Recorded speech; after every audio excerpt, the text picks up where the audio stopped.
In 1999, I was 22 and I just graduated from Emerson University in downtown Boston, majoring in screenwriting, specifically in cartoons and children's programming. My debt was pretty bad, so when Nickelodeon Studios offered me an internship at the studio in California, I accepted immediately. I jumped at the chance to get away from the dead-end job at Benjamin Franklin Tour Guide. Many of you asked to see Crybaby Lane, but if you want to see the original Crybaby Lane, you never will. Even if Nickelodeon somehow consents to releasing it to you, but you sure as fuck won't be seeing the original that Lauer made. I don't even think Nickelodeon has the original cut of the movie anymore, and if they do, it's in backup copies. And if the backup copies do exist, they must be locked away in some vault alongside all the deleted episodes of Ren and Stimpy and all the never-before-mentioned episode of SpongeBob SquarePants. I'm pretty sure the director, Peter Lauer, has the original copy, and it's probably on his mantle next to his snuff films. That creepy-ass fuck. Anyway, I was hired in 1999, and immediately I was put on the creative production team for the movie Crybaby Lane. It would be almost a year before the movie was due to broadcast. All in all, it was a pretty low-effort kind of thing. There were only 4 people on the creative team, and I was the only steady one. Lauer would replace them on a whim. He said it was to keep it fresh. I thought it was because he was hiding something, and I was right. We had a little over a year to make a made-for-TV movie, not just to write it and cast it, but to film it and to get it edited. Lauer didn't work fast at all. After the first 3 weeks, we only had the ideas for the first 15 minutes of an 85-minute movie. Lauer, even at this point, was a weirdo. He was tall and lanky, and he carried himself awkwardly. He stuttered when he talked, and sometimes, when you were hunched over a piece of paper during those endless brainstorming sessions, you'd look up and you'd catch him staring at you, smiling. He'd look away when you caught his eye, and I guess that was the creepiest part. He always looked like he had something to hide. The brainstorming sessions at first were alright. We got the premise down pat. 2 brothers unleash a demon and they get into mischief trying to get everything back to normal. Not exactly daytime Emmy stuff, but you know, it was an alright start. I thought the movie should be goofy and spooky, kind of like Courage the Cowardly Dog sort of deal.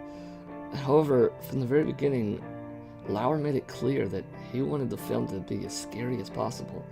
He didn't want it to be cheap thrills with a good wholesome ending. He wanted to push it further than Are You Afraid of the Dark ever dreamed of. And I guess he did. It was about 3 weeks into production that I first noticed something. Laurel had the absolute power of persuasion over everyone else in the creative production team. No one fought him, and by the 3rd week, he already suggested some morbid things. I remember he said he wanted the little brother to die halfway through the movie, getting hit with a dump truck. I immediately shot it down. I was the first one to say anything, and it stayed that way until I left the studio entirely, and never came back. At first, cannibalism and other fucked up shit was kept to jokes and tasteless comments, and as time went on, it became more and more overt. I'd give him an idea, and most of the time would end up using, like, how about the movie starts with a morbid undertaker who reads him stories? To which he'd reply, yeah, and then he can cut them up into little pieces and force feed them to his dog! He made those jokes a few times in the early stages. Then he got serious. He would stand up like he was Jesus or something, clear his throat loudly, and proclaim his idea. I'd be the only one to shoot it down. Every fucking time. One day, near the end of our brainstorming session, Laurel cleared his voice and stood up. We fell silent and looked at him like we normally would. He stood up and said, "Gentlemen and females, I have an idea." I remember what he did. He paused and looked right at me as he said, "The story will revolve around the legend of a pair of Siamese twins. Have you ever heard of the Donner Party?" Everyone nodded except for me. I didn't like where this conversation was going. "They ate themselves when it got cold. They ate each other." Everyone nodded again. I closed my eyes. What would Siamese twins do if they had nothing to eat? Would one wait until the other twin died, then consume her own sister's flesh? Would they claw each other's eyes out until one of them died, then dine upon them like a vulture tearing into the skin of a dead deer? I do not know. It is interesting indeed. I didn't know what the fuck I was hearing. I opened my eyes and looked around the room. No one was fucking moving. Everyone's eyes were on Laurel, and when I looked at him, he was still staring at me. Children like violence. They revel in it. Children like to be scared, so we'll scare them. Won't we, Johnny? He leaned over the table, getting pretty damn close to my face.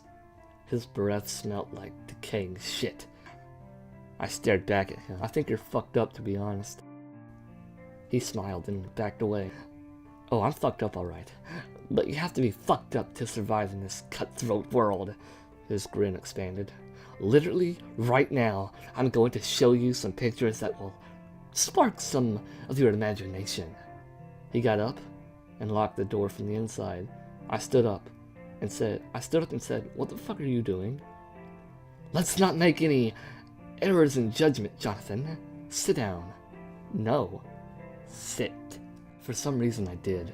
Laurel put out one of those shitty overhead projectors. He turned on the switch and his speak shouted in an unusually high, semi-frantic voice. This is the fucking news! We need to continue with this. Pro-fucking-duction. This is what every child should see. His eyes bulged out of his head. He put the image down on the glass surface of the overhead. It was silent. The image was in black and white, but it was grainy. I could vaguely make out a boy lying on the brick floor, his arms cut off, and his bloody little nub black dots. The only thing that was clear was his face. He was bleeding from the mouth. Laura almost threw the paper off the overhead, slamming down another one. It was a zoomed-in shot of the boy's face. It was in color. The blood tricked from his open mouth onto the brick floor. His eyes shut. Grimy blood underneath. His eyebrows and eyelashes. Then his eyes opened, and I screamed. No one else in the fucking room did. And it died in infinity. Shirtless, ringing in the air. The pupils were completely black, the rest of the eye was normal. The longer I stared, the more the eyes opened, widening and widening, before it looked like the skin above his eyebrows and eye sockets was going to rip in half. Then he started to bleed. Blood started to trickle, and I could swear to God I could hear it. More, and that was like a full-blown stream. More, until the brick on the floor was a lake of his blood. I could hear it, like I was hiking, and I came across a stream, and now I could smell the kid. I could fucking smell his rot. I leaned underneath the table and vomited. When I rose back up, the images were gone. Everyone else in the room was expressionless. Laurel turned on the lights. You may go, he said, unlocking the door. I walked through those fucking doors and I never came back. This happened near the ending of the brainstorming process, and by the time I left, the casting was done and the script was almost fully written. They were desperately behind schedule. I think Laurel planned it that way, so that way there wouldn't be time for proper editing.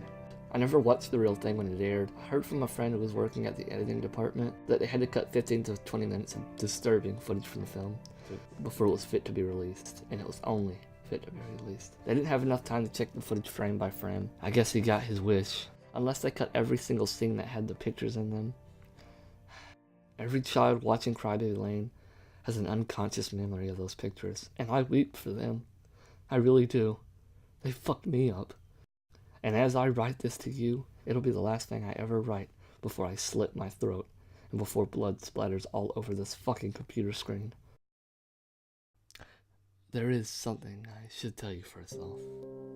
Early on, Lauer posed an idea of the two brothers capturing a squirrel, putting said squirrel in the jar, and slowly drowning it before filling the jar with sand, dropping it to the bottom of the pond. Soon after this was suggested, Sandy from SpongeBob SquarePants appeared.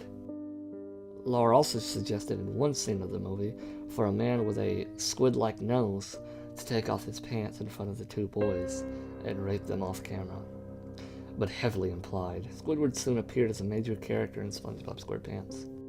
It was suggested that the two be stepbrothers, forced to live in the same house after the first one's mom was found dead in a shallow grave, her body heavily cannibalized by her own husband, a local weatherman. A show with the vaguely premise, Drake and Josh, started in 2004, and the stepfather is indeed a weatherman. Laura also suggested the younger brother has a doghouse in which he keeps various animal fetuses encased in acid that he regularly uses to poison his mother to have sex with his abusive stepfather, as told by Ginger, debuted soon after. A man who captures the souls of children in a vacuum cleaner and sends them to Hades, Danny Phantom. A robot goes insane on the two brothers, kills one of them, wears his skin, pretending to be the dead brother at the high school. My life as a teenage robot. The list goes on and on. Nickelodeon knows, and they're continuing the legacy of Laurel, sometimes subtly, and sometimes overtly, and there's nothing you and I can do about it.